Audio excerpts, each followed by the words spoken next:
জামালপুরে যমুনা নদীর পাড়ের ৪ কিলোমিটার এলাকায় দেখা দিয়েছে ভয়াবহ ভাঙন। গত ১০ দিনে নদী গর্ভে বিলীন হয়েছে ১৫টি বসত ভিটা সহ অন্তত ১০০ একর ফসলি জমি। ঝুঁকিতে আছে অসংখ্য স্থাপনা। স্থায়ী বাঁধ না থাকায় প্রতি বছর নদী ভাঙনের শিকার হতে হয় বলে অভিযোগ স্থানীয়দের। জামালপুরে প্রতি বছরের মতো এবারও যমুনা গর্ভে এভাবেই বিলীন হচ্ছে নদী তীরবর্তী অসংখ্য পরিবারের শেষ সম্বলটুকু।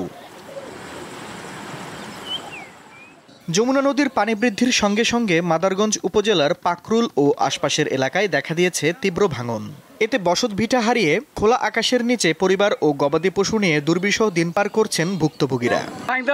ধান ক্ষেত গেল, পাট ক্ষেত তাও জানাইছেন, বাড়িও তো থাকা না, বাড়িও জায়গা জামু কই গরু বাছুর ছাগল নিয়ে যা আর কোনো পথ নেই।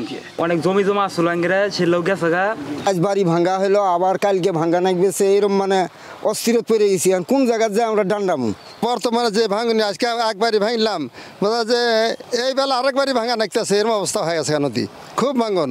পানি উন্নয়ন বোর্ডের নির্বাহী প্রকৌশলী জানান, বাঁধ নির্মাণের জন্য প্রকল্প জমা দেওয়া হয়েছে। 15 মিটার অংশে নদীতে সংরক্ষণ কাজ বাস্তবায়ন করা হবে। এর জন্য আমরা একটি প্রকল্প গ্রহণ করেছি। অনুমোদন হলে আমরা দ্রুতই দরপত্র আহ্বান করতে পারবো বলে আশা করি। দুর্যোগের পর কেবলমাত্র ত্রাণ নয়, নদী ভাঙন ঠেকাতে স্থায়ী ও টেকসই বাঁধ নির্মাণের দাবি জানান যমুনা পাড়ের মানুষজন। দীপ্ত বার্তা কক্ষ।